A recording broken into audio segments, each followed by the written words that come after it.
Hello and welcome again to another solo 401k session with my solo 401k financial.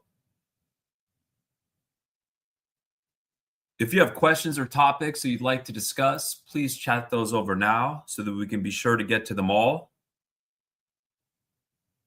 As always, the presentation is being provided for educational purposes only and should not be construed as tax, legal, or investment advice, nor as a solicitation. When making an investment decision, please consult with your tax attorney and financial professional.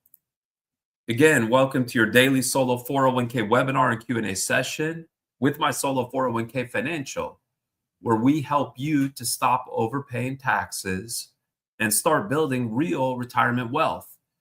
Today's topic is the $83,250 opportunity every solopreneur needs to know for 2026. Again, this is your chance to get answers. Please use the chat now to ask questions on today's topic or anything else. We also ask you, if this information is helping you to feel more confident about your future, please like this video, as it'll help us to get the word out to others like you, other solopreneurs, other advisors who might need this information to help secure their retirement or the retirement account of their clients. Okay, great. So again, if you got questions or topics, let's chat those over now. We can be sure to get to them all. We'll go through the ones that have already been chatted up in advance. Then we'll go through the slides and we'll circle back to any more that get chatted up in the meantime. So the first one's from Barry. Thank you so much for joining, Barry. We always appreciate your good input and questions. Can your clients deduct your fees on the business tax return and claim the auto enrollment credit, or is it considered double dipping? So the answer is yes. There's nothing in the auto enrollment credit guidelines that would indicate that you cannot deduct the cost. And it makes sense in the sense that unlike the startup cost credit, which is a different credit that was authorized under the Secure Act to encourage businesses to start up a 401k plan, the auto enrollment credit, which is a credit that's not just available to new plans, but even existing plans that are upgraded to our plan can claim the credit. But unlike the startup cost credit, where the amount of the credit that can be claimed, as the name indicates, is a function of the startup costs, the auto enrollment credit is a flat credit regardless of the costs. So if we were talking about the startup cost credit, no, you cannot both deduct and claim the credit per the guidelines and the guidance. But there is no such guidance indicating that one wouldn't be able to also take a deduction for the costs of setting up and maintaining a plan that includes the auto enrollment feature. Great question, Barry. Thanks for bringing it. Now let's go to Matthew. Matthew's question is, my wife has an LLC taxed as an S corporation that I participated in during 2025 but didn't take pay. I also have 1099 income from a consulting business that I started in 2025. Can we open a single solo 401k plan under the LLC and I still be eligible to contribute voluntary after-tax contributions based on my unrelated 1099 self-employment income? What about employer contributions? Great questions, Matthew. So the starting point is just eligibility. So a solo 401k plan is a one participant plan. So there are exceptions to that one participant requirement. One is for spouses that are working in the business. So if you have two spouses, and even if one spouse is the 100% owner of the business, if that person's spouse, the non-owner, is working in the business and reporting their own earned self-employment income from the business, like you, for example, you could participate in the solo 401k sponsored by the spouse's business, assuming that there are no non-owner, non-spouse employees working for any business owned by either spouse. So that's what allows you to participate in the solo 401k. Now, once you are participating in the solo 401k, each spouse can aggregate from all sources of self-employment income. So even if they've got other sources of self-employment income, they can aggregate, they can use that other self-employment income to justify contributions to that same solo 401k plan. And all types, whether we're talking about voluntary after tax or employer contributions, etc. Hopefully that helps, Matthew. Thank you for bringing the good question. So now let's spend some time with the slides. So again, we want to talk about the $83,250 opportunity every solopreneur needs to know for 2026. And so really what we're talking about are the new contribution limits for 2026. So let's first start out with eligibility. We can circle back. We've got time to talk more about the benefits generally. But let's talk about eligibility, because that's always the foundation. And we kind of alluded to it and discussed it when we talked about Matthew's good question. But a solo 401k plan, like any 401k plan, is for an employer, but specifically it's for a self-employed individual. So solo 401k is really an industry term, or you could say it's a marketing term. The technical term is a one participant plan. So it's really for a one-person business, or what they call an owner-only business. And there's really two elements, two parts of the eligibility criteria that need to be satisfied. One is the individual needs to report earned self-employment income. So that's how you prove that you're self-employed. So you can't just have investment income, right? You'd have to have earned self-employment income, because it goes back to the foundation. Like all 401k plans are for people who work, right? So if you're self-employed, you got to have earned self-employment income. That's the first piece of this eligibility equation. And earned self-employment income is income that's reported on Schedule C. That would be the type of earned self-employment income. Or W-2 wages that are received from a business taxed as an S Corp or a C Corp.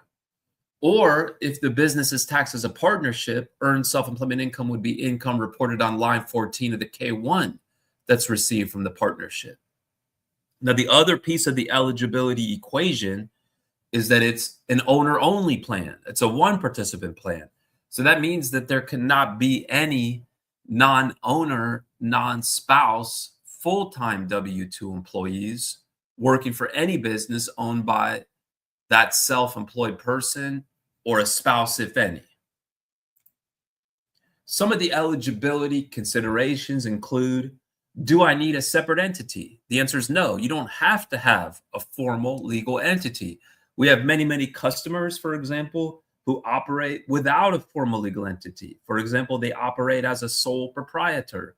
Now, they do need to report earned self-employment income, and that would be income reported on Schedule C, for example.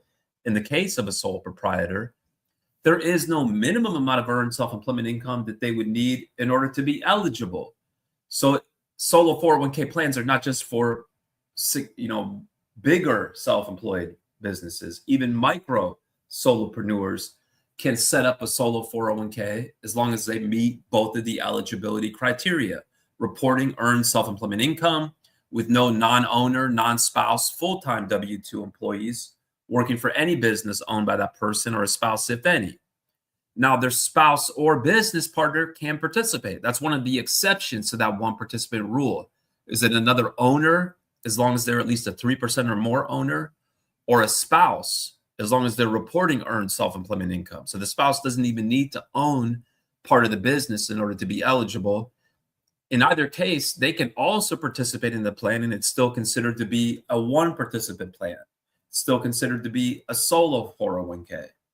In addition, side hustlers are eligible. In other words, you can have a W-2 job and set up a solo 401k for your side self-employment income, even if you participate in your W-2 employer plan. So even if you participate in your day job 401k, if you've got separate side self-employment income with no non-owner, non-spouse employees working for you, you could set up a solo 401k for your side hustle.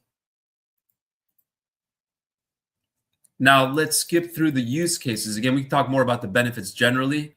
And let's get to the $83,250 opportunity that every solopreneur needs to know for 2026. So this is referring to the contribution limits. So for 2026, those contribution limits go potentially all the way up to $83,250. So how could you potentially get there? Well, you'd have to be age 60 to 63, because that means that you'd be able to make an $11,250 catch-up contribution. So the way that the contribution rules work is that you have the overall contribution limit that applies to all types of solo 401k contributions. And then you have different buckets that you can fill up. And so a solo 401k plan does have the highest contribution limits available to any self-employed individual in terms of defined contribution plans. And that's because the solo 401k is going to allow the self-employed individual, the solopreneur, to make different types of contributions. So contrast with a 401k that someone might have in corporate America at a day job, where they can only make employee contributions. But when you're self-employed, in the words of the IRS, you wear different hats, right? You're both the employee and the employer. So you can make different types. So that's why a solo 401k does have the highest contribution limits for any defined contribution plan available to solopreneurs. Now for 2026, the overall limit increased from 70,000 to 72,000, thanks to inflation. And then on top of that, there are additional contributions that can be made over and above the overall limit for those that are age 50 or older. So for example, if you are age 50 or older, you could make a catch-up contribution, and the standard catch-up contribution amount is $8,000. But there's a special super catch-up contribution limit that does apply if you're age 60 to 63. So if you are age 60 to 63 and you have the self-employment income to justify the contribution, you could potentially contribute up to $83,250. But even if you're not in that age where you're not eligible to make a catch-up contribution, you can still contribute a relatively high amount, potentially up to $72,000. So for those self-employed individuals, for example, who might be looking to catch up on their retirement savings, this can be a powerful way to do that. Now let's go through an example so we can kind of see how the different buckets work. So focusing on 2026. Now remember, a solo 401k has the highest contribution limits available to self-employed individuals, and that's because you can fill up different buckets. You can make both the employee contribution plus the employer if you got the self-employment income to justify it. Now, in addition, our solo 401k plan, the one offered by my solo 401k financial, allows for tax diversification. So what do we mean by that? Well, traditional 401k contributions, those go in on a pre-tax basis. So they reduce your taxable income for the year for which you make the contribution. Whereas if you have a plan like ours that allows for it, you can also make Roth contributions, which do not reduce your taxable income for the year for which the contribution is made, but you into a Roth account, it has that potential for tax-free growth. And there's different ways that you can make Roth contributions with our solo 401k plan. So you've got the standard Roth contribution, which is the employee contribution. But in addition to that, you could also make what's called the mega backdoor Roth contribution. And that would allow, for example, our clients to contribute up to $72,000 for 2026, where the funds end up in a Roth account, or even more if they're age 50 or older. But let's assume that you want to diversify from a tax perspective. In other words, you don't want to necessarily put all your eggs in one basket. You might want to make some contributions as a Roth contribution, where you've got that potential for tax-free growth. And then in other contributions, make as a pre-tax contribution to reduce your taxable income now. So, for example, for 2026, if you have the self-employment income to justify it, and we're going to be having deep dive discussions where we really go through many different scenarios here in the coming weeks, but we'll really see how it works for many different scenarios. But just to give us a simple example, for 2026, with our solo 401k plan, you can make the employee contribution as a pre-tax contribution or as a Roth contribution. The 2026 employee contribution limit is 100% of your self-employment compensation, dollar for dollar, up to $24,500, plus an additional $8,000 if you're age 50 or older, or if you're age 60 to 63 during 2026, instead of $8,000, you can make an $11,250 catch-up contribution. And if you have the self-employment income to justify it, all of those contributions could go into a Roth account. And then on top of that, our plan allows for profit-sharing contributions, employer contributions. Some people think of it as a matching contribution. It's technically not a matching contribution because matching contributions do not apply to a solo 401k. Instead, solo 401k plans allow for profit-sharing contributions. They're also referred to as non-elective contributions. Now, those employer contributions historically were always made as pre-tax contributions. That was how they had to be made. They had to be made as pre-tax contributions. Thanks to Secure Act 2.0, you can technically now make those employer contributions, if you have a plan like ours that allows it, as Roth contributions. However, for our customers who want to maximize the dollars that go into a Roth account, they would typically skip making employer contributions as Roth contributions and just simply make mega backdoor Roth contributions. But in this case, we're assuming that this individual wants to diversify from a tax perspective. And we assume that they made 100% of their employee contribution as a Roth contribution. So let's assume that they want to make the rest, the employer contribution, as a pre-tax contribution, which would reduce their taxable income for the year for which the contribution is made. Now, that employer contribution limit is a percentage of your self-employment compensation. So you need the compensation, the income to justify the contribution. Like all contributions, you need the income to justify it. But unlike the employee contribution, where you can contribute 100% of your income dollar for dollar up to the limit, for the employer contribution, it's a percentage. So the percentage that applies depends on how the self-employed business is taxed. For example, for a business taxed as an S Corp or a C Corp, the employer contribution percentage is 25% of the W-2 wages that are received from the S Corp or the C Corp. Whereas if the self-employed business is taxed as a sole proprietorship or a partnership, your ability to make employer contributions is limited to 20% of your self-employment compensation. So if you got the income to justify it, you can max out. You could go all the way up to $47,500 in this scenario as a pre-tax employer contribution. So you can see how you could get to those higher limits. Now, another great feature of a solo 401k plan is that you've got tremendous flexibility in terms of the timing of making contributions. So unlike a corporate day job 401k plan, where the employer needs to deposit the employee's elective deferrals right away, for self-employed individuals, you've got time.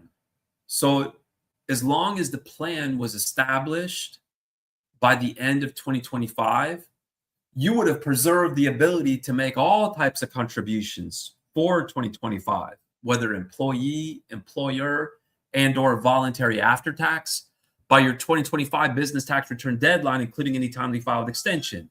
And even for those that did not set up a plan by the end of December 31st, 2025, here in 2026, you could still set up a plan in 2026 and make 2025 contributions. Now, you won't have the ability, you won't have the maximum flexibility and options like those that had established the plan on or before December 31st, 2025, but you would still have a lot of good options on the table. For example, if your business is taxed as a sole proprietorship, you could still set up a plan in 2026 and make all types of contributions for 2025, whether employee, employer, or voluntary after tax, but you would need to make the employee contribution by April 15th. If you filed an extension for your 2025 business tax return, in other words, your 1040, that would give you more time to make the employer and the voluntary after-tax contributions for 2025, but you would not be able to extend beyond April 15th in terms of making employee contributions for 2025 if you didn't set up the solo 401k until 2026. Now, for others, for example, for S Corps, for C Corps, for partnerships, who first set up a new solo 401k in 2026, it's too late to be able to make employee contributions for 2025, but there's still time to make both employer and voluntary after-tax contributions. You would just need to set up a plan here in 2026 in time to make those employer and or voluntary after-tax contributions by your business tax return deadline, including any timely filed extension. Now, of course, for 2026, there's plenty of time, right? Because here we are in January of 2026. All that needs to be done is to sign up in 2026 with my solo 401k financial, and that'll lock in the ability to make all types of contributions for 2026 by your business tax return deadline, including any timely filed extension in 2027. Okay, wonderful. So now let's go back to the questions. Thank you so much for checking out this session. And again, if this is helping you feel more confident about your future, if this information is helping you with your solo 401k planning, please like this video, as it's going to help us to get the word out to other solopreneurs just like you, other advisors who might be looking to get this important information to secure their retirement. In addition, we invite you to subscribe. Please subscribe, whether you're on LinkedIn or YouTube or X, as that way you'll get notifications of when we go live. We go live twice a day. We were live earlier. Now we're back in the afternoon session. We go live twice a day. We bring content. We answer questions. So we invite you to subscribe so you can come live and ask questions or just hear the content that we come to share. So now let's go to AP's question. I'm a client of yours. In 2025, I had 4 types of transactions in my solo 401k housed at Fidelity. Pre-tax rollover from old 403b. Pre-tax contributions of $10,000, $30,000 to after-tax converted to Roth. I invested $100,000 from the pre-tax to the real estate syndication. What paperwork do I need to complete for tax filing for this year as well as for record-keeping purposes? What do I need to provide to you? And you'll provide relevant documents versus what documents do I need to create on my end?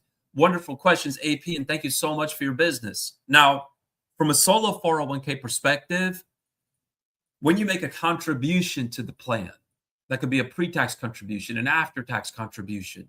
When you roll over money to the plan, for example, from a former employer plan like a 403b, that is not reportable by the plan. Contributions are not reportable by the plan. Rollovers are not reportable by the plan. Now, contributions would need to be reported as applicable on the personal tax return or the business tax return. So, for example, voluntary after-tax contributions do not need to be reported. They don't need to be reported by the plan. They don't need to be reported on the personal tax return or the business tax return. It's optional to report it on the W-2, for example, if your business is taxed as an S Corp. Rollovers, those would be reportable by the administrator of the account from which the money was transferred. So by the 403b provider, they would need to report that on a Form 1099-R, and you want to make sure that they report it with a code G in box 7. So you'll get a copy of that 1099-R from the 403b provider. That will help confirm that it's a non-taxable direct rollover. So you'll see $0 in the taxable box. You'll see code G in box 7. Now, moreover, when you invest money from your solo 401k, one-off specific investments do not need to be reported by the solo 401k provider. But that doesn't mean that you're done. There are situations here that may need to be reported, that do need to be reported. So first of all, what does need to be reported? Well, when you make a mega backdoor Roth contribution, that's really a 2-step process, right? You've got the voluntary after-tax contribution. That's how you take advantage of those higher voluntary after-tax contribution limits. But then those voluntary after-tax solo 401k funds need to be moved from the voluntary after-tax solo 401k account to either a Roth solo 401k or a Roth IRA. And I just stated that the first step, the voluntary after-tax contribution, that doesn't need to be reported on the personal tax return or the business tax return. But the second step, when you move the funds from the after-tax solo 401k account either to a Roth solo 401k or a Roth IRA, that does need to be reported on a Form 1099-R. Needs to be reported for the year of the transfer. Now, customers, clients will let us know via online forms on our website, right? We don't have access to our customers' accounts. We don't provide the accounts, so they need to let us know in a timely fashion, and then we'll prepare that 1099-R for no additional charge. So if you didn't let us know and you transferred this from the after-tax to the Roth last year, you want to go ahead and let us know now here in January so we can get you in the queue to have that 1099-R issued. So if you go to mysolo401k.net/forms and pick the applicable form, then submit the information to give us what we need, you can enter the date of the conversion, and that's the year for which the 1099-R will be prepared. So even though it's now here in 2026, if you enter 2025, that is the year for which the 1099-R will be prepared. Now, that's what does need to be reported, is the after-tax to 1099-R transfer. What may need to be reported will be if the value of the solo 401k as of December 31st exceeds $250,000. And keep in mind, if you have a defined benefit plan, you also have to include the value of the defined benefit plan in determining whether that $250,000 threshold has been met. But once the value exceeds $250,000, customers or their advisors just need to let us know, and then we'll add their plan to the queue to prepare the 5500 EZ that needs to be filed. That's an informational tax return to report information about the plan as of December 31st. So we'll guide you through that 5500 EZ filing process, where we end up filing it under the electronic filing system, the EFAS system, to make it easy for all parties. Okay, wonderful. Great question, AP. Thank you so much for bringing it. Okay, so we'll just spend a moment on some of the top benefits, or let's spend a moment on some of the top use cases, and we'll see if any more questions come through. So the frugal investor, once the value of the plan, as we learned from AP's question, exceeds $250,000, there's going to be an informational filing requirement, the 5500 EZ, and we include that as part of our services for no additional charge, and that would really be for the large account holder. So that would be the use case there. So customers, their advisors, again, just have to let us know in a timely fashion, and then we'll prepare the 5500 EZ for no additional charge. Keep in mind that if you work with some other parties, like a CPA, a lot of times they'll charge easily hundreds of dollars to do that 5500 EZ. And if it's skipped, if it's ignored, the late filing fee is $250 per day. So it's a no-brainer. Roth Maximizer. Well, our plan gives you all the tools to maximize the Roth. So you've got some basic plans offered by Fidelity, for example, Schwab, where they're now forced to allow you to make Roth catch-up contributions, so employee contributions, but they don't support mega backdoor Roth. They don't support employer Roth contributions. They don't support in-plan Roth conversions, where you take pre-tax dollars that are already in your solo 401k and you move it to a Roth account, whereas our plan does. So for the true Roth maximizers, you've got to go with a plan like the one offered by my solo 401k Financial. The frugal investors, we get it. We are also self-employed individuals. And so we know that you need to get value for your dollar. So we were the first solo 401k provider to offer a plan that's eligible for the tax credits. $1,500 per year, $1,500, $500 per year for 3 consecutive years, for a total of $1,500. Those are tax credits, not tax deductions. So that's a dollar for dollar reduction in your tax liability, which ultimately means it's going to more than cover our fees for the first 7 years. We charge $650, which includes the $525 establishment fee plus the first $125 annual fee as the initial cost. Then starting 12 months later, we charge our $125 annual fee that covers the second year. So it's a flat fee regardless of the value of the plan, regardless of whether you need the 5500 EZ or the 1099-R. So you know exactly what you're signing up for. And if you added up all of our fees over the first 7 years, it wouldn't even amount to $1,500. The alternative investor. So many of our customers, they have experience not just on Wall Street, right? They might be a realtor who wants to diversify into real estate.